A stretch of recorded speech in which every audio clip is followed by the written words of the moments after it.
好，跟住係講2024年 Paper 31 Statistic 嘅最後一題，第6題。咁呢題咧就問你 Venn diagram 嘅，佢俾咗 PQR 3個 unknown 你啦。跟住 A 題問你邊對 pairs 係 mutually exclusive。記住 mutually exclusive 嘅意思咧就係佢哋兩個咧係沒有交集嘅。咁喺個 case 嚟講 ，AC 啦係唔會掂住大家 ，BD 啦都唔會掂住大家 ，AD 都唔會。咁你係可以是但寫一個 pairs 就會攞到呢1分啦。咁我就寫 AC 啦 ，event A and event C。好，跟住到 B 題啦。B 題就話俾你聽啦 ，event B 同埋 C 係 independent 啦，跟住 values of P。咁好啦，基本上咧，我哋揾咗個 PB 先。PB 咧睇睇 B 就係0.05啦，加 P 再加0.27。咁你撳一撳計數機，0.05加0.27，你要記到係0.32加翻個 P 嘅。跟住同樣地，你計翻個 PC 啦。PC 就係0.27加0.25加0.08，27加0.25加0.08，你要計到係0.6。好，佢哋係 independent 啊嘛，咁你要知道 PB and C 係幾多 ？PB and C 咧就係0.27。咁由於佢哋兩個 independent， 所以 PB 乘以 PC 就等於 PB and C， 即係0.32啦，加 P 乘以0.6就等於0.27。好，咁即係0.32加 P 就等於0.27除0.6啊，0.45。從而你會計到 P 係0.45減翻0.32係0.13嘅。好，跟住講 Part C 係問 the greatest possible values of P A given that B prime 啦。咁好啦，咁首先你呢個係 conditional probability 嚟嘅，先出一條式先。C 題啦 ，P A given that B prime 就等於 P A and B prime 啦。跟住 B prime， 好啦 ，A and B prime 睇睇 A and B prime 就係 Q 嚟嘅上面，下邊 B prime 就係1減0.05，再減 P 再減0.27，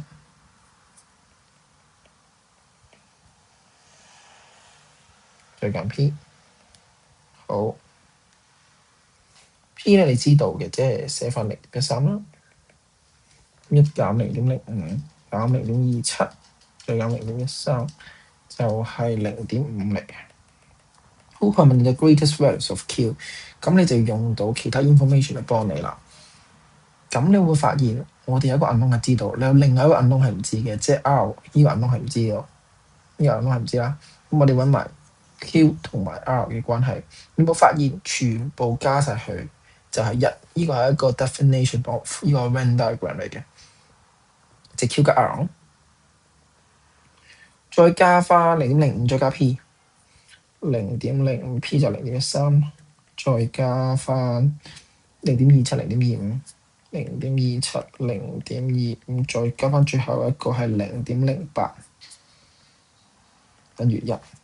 咁就 Q 加 R 等於0.05加0.13加0.27加0.25加0.08， 一減翻個數，你會發現係0.22嚟嘅。如果你要個 Q， 你要個 P， 你要上邊呢個數最大嘅話，個 Q 係咪最大啊？個 Q 最大，咁就 assume R 就等於0啦。咁 Q 係咪0.22啊？咁你呢個 maximum value 就係0.22除0.5啦。0.22除0.5應該係0.4嚟嘅，係啦，0.4。所以答案咧 Part C 咧就係0.4啦。好，跟住嚟到 Part D 啦。Part D 佢就俾咗個 conditional probability 嚟嘅。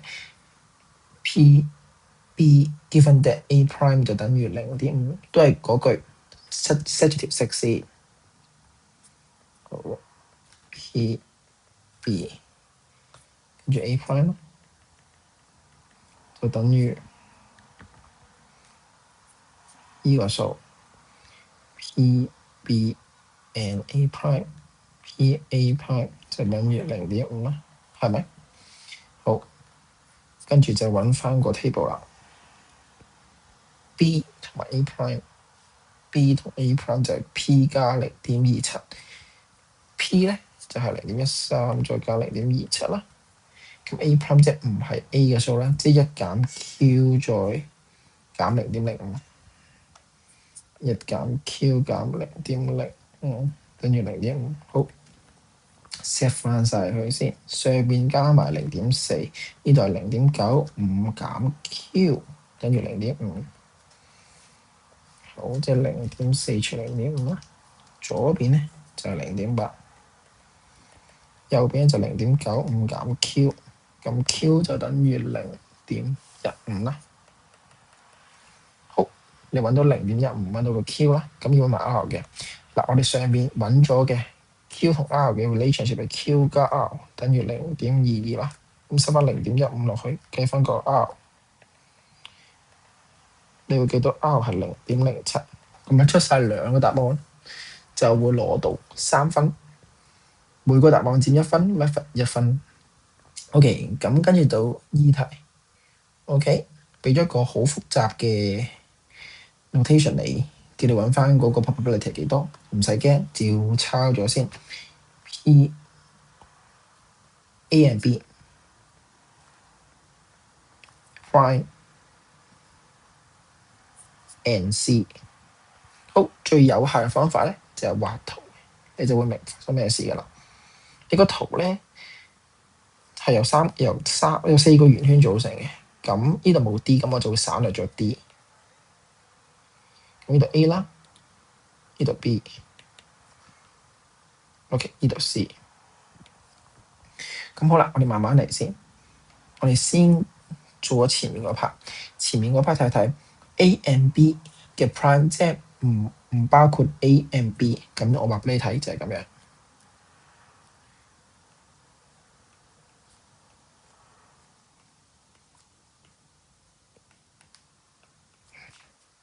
好，跟住後邊 C 就係呢個嘛。